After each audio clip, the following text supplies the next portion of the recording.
Hello everyone, কেমন আছেন সবাই? নীল পাখি কুকিং ওয়ার্ল্ডে আপনাদের সকলকে স্বাগত জানাই। আজ খুব সহজে এঁচোড় চিংড়ি রেসিপি শেয়ার করছি। ভিডিওটি যদি ভালো লেগে থাকে তাহলে আমার চ্যানেলটিকে সাবস্ক্রাইব করার অনুরোধ রইল। তো চলুন শুরু করা যাক। প্রথমেই আমি মশলা করে নিচ্ছি। তো একটা মিক্সিং বোলে দিয়ে দিলাম 2 চামচ গোটা জিরে আর 1 চামচ গোটা ধনে, আর নিয়ে নিলাম 5 থেকে 6টা শুকনো লঙ্কা। এই সমস্ত কিছুকে আমি জল না দিয়েই কিন্তু 2-3 মিনিট ঘুরিয়ে নিয়েছি। এবার এই মশলার মধ্যে দিচ্ছি আগে থেকে খোসা ছাড়িয়ে রাখা রসুন আর খানিকটা আদা আমি টুকরো টুকরো করে কেটে দিয়ে দিলাম।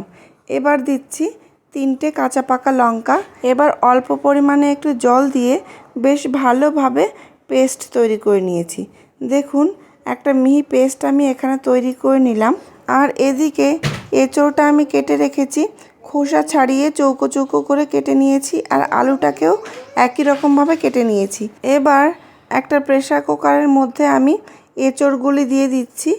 1 থেকে 2টো সিটি দিয়ে নেব। তো দেখুন, এঁচোড়গুলি দিয়ে আমি অল্প পরিমাণে একটু নুন দিচ্ছি আর দিচ্ছি খুব অল্প পরিমাণে একটু হলুদ।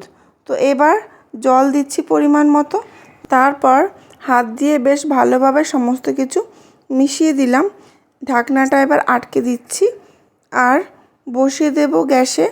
1 থেকে 2টো সিটি আমি দিয়ে গ্যাস বন্ধ করে দেব। আর এদিকে দেখুন, আলুটাকেও আমি ভাপিয়ে নিচ্ছি, 50% মতো সিদ্ধ করে নেব। এদিকে এঁচোড় সিটি দেওয়া হয়ে গেছে, নামিয়ে নিয়েছি, ভালোভাবে জল ঝরিয়ে নিয়েছি আর কড়াইও এদিকে বসিয়ে দিয়েছি। কড়াই ভালোভাবে গরম হয়ে গেছে, সরষের তেল দিয়ে দিলাম। সরষের তেলটাকে আমি ভালো করে একটু নেড়ে নিচ্ছি। আগে থেকে কেটে ধুয়ে নুন হলুদ মাখিয়ে রাখা চিংড়ি মাছ তেলের উপরে দিয়ে দিলাম। বেশ ভালো করে আমি খুন্তির সাহায্যে ছড়িয়ে দিচ্ছি। এই সময় গ্যাসের ফ্লেম হাইতেই থাকবে। তো এক সাইড ভালোভাবে ফ্রাই হয়ে গেলে আমি চিংড়ি মাছগুলোকে নেড়ে নিচ্ছি। তো দেখুন, বেশ ভালোভাবে লাল লাল করে আমি মাছগুলো ভেজে নিলাম। তো একইভাবে আমি সমস্ত মাছগুলো ভেজে অন্য একটা পাত্রে নামিয়ে নিয়েছি। এবার ওই মাছ ভাজা তেলের সাথে আর একটু তেল আমি অ্যাড করছি। তারপর তেল ভালোভাবে গরম হয়ে গেলে ভাপিয়ে রাখা আলুগুলি দিয়ে দিলাম। আলুটার সাথে অল্প পরিমাণে লবণ দেওয়া ছিল, যার জন্য এখন আর লবণ দেব না। দিয়ে দেব খুব সামান্য একটু হলুদ গুঁড়ো।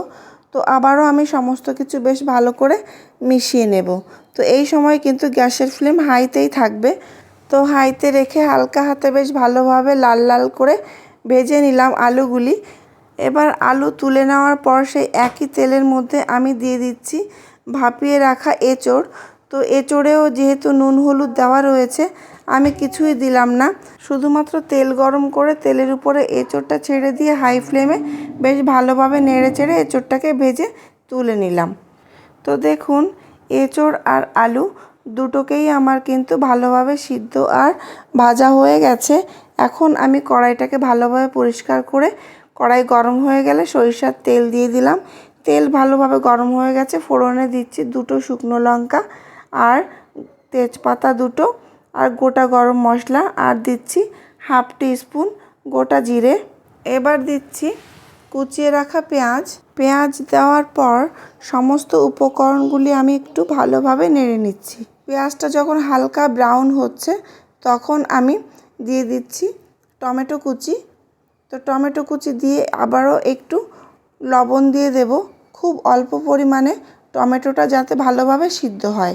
তো দেখুন, নুনের সাথে একটু অল্প একটু হলুদও দিয়ে দিলাম যাতে পেঁয়াজটা ভালোভাবে ভাজা হয়। সমস্ত উপকরণগুলি আমি গ্যাসের ফ্লেমটা মিডিয়ামে রেখে ভালোভাবে নেড়ে চেড়ে নিলাম। এবার গ্যাসের ফ্লেম লো করে দিয়ে ঢেকে দিচ্ছি 2 থেকে 3 মিনিট। ফিরে আসছি 2 থেকে 3 মিনিট পর।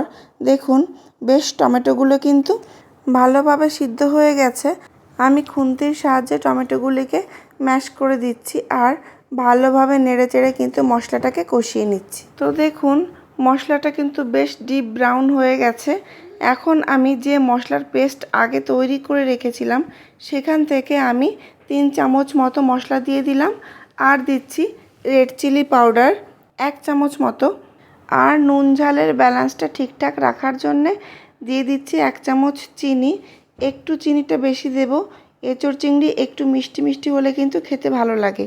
আর অল্প পরিমাণে একটু উষ্ণ গরম জল দিয়ে মশলা ভালোভাবে কষিয়ে নেব। এই সময় গ্যাসের ফ্লেম মিডিয়ামে থাকবে। এখনই দেখতে পাচ্ছেন কালার কিন্তু ভীষণ সুন্দর এসছে। চিনি যদি এই সময় ব্যবহার করা হয় তাহলে কিন্তু কালারটা এরকমই আসবে। তো সমস্ত মশলা আমি ভালোভাবে কষিয়ে নিয়েছি। এবার ভেজে রাখা এঁচোড় আর আলু দিয়ে দিলাম, আর উষ্ণ গরম জল দিয়ে দিলাম পরিমাণ মতো। তো জল দেওয়ার আগে আমি মশলার সাথে এঁচোড় আর আলুটা কষানোর প্রয়োজন মনে করলাম না, কারণ সমস্ত কিছু আমি আগে থেকে ভেজে নিয়েছিলাম। আর বেশি রকম যদি আমি এঁচোড়টাকে ভাজি তাহলে কিন্তু এঁচোড়টা গলে যেতে পারে, তখন কিন্তু ভালো লাগবে না এঁচোড়টা খেতে। আর এখানে উষ্ণ গরম জল ব্যবহার করার চেষ্টা করবেন, তাহলে কিন্তু এঁচোড়টা খেতে খুব ভালো হবে। তো দেখুন পরিমাণ মতো জল দিয়ে আমি সমস্ত কিছু মিশিয়ে নিলাম, আর সাথে ভেজে রাখা চিংড়িগুলোও কিন্তু দিয়ে দিলাম। তো এবার আবারও ভালোভাবে সমস্ত কিছু আমি মিশিয়ে নিচ্ছি।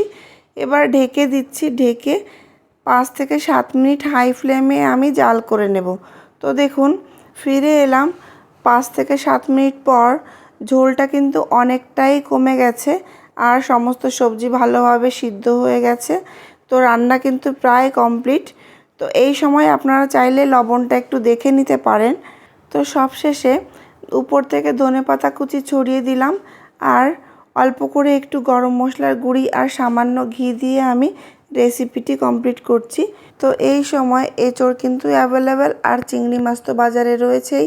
অনেকভাবে এঁচোড় চিংড়ি খেয়েছেন, এভাবে একবার অন্তত ট্রাই করুন। আর আমাকে জানাতে কিন্তু ভুলবেন না রেসিপিটি কেমন হয়েছে।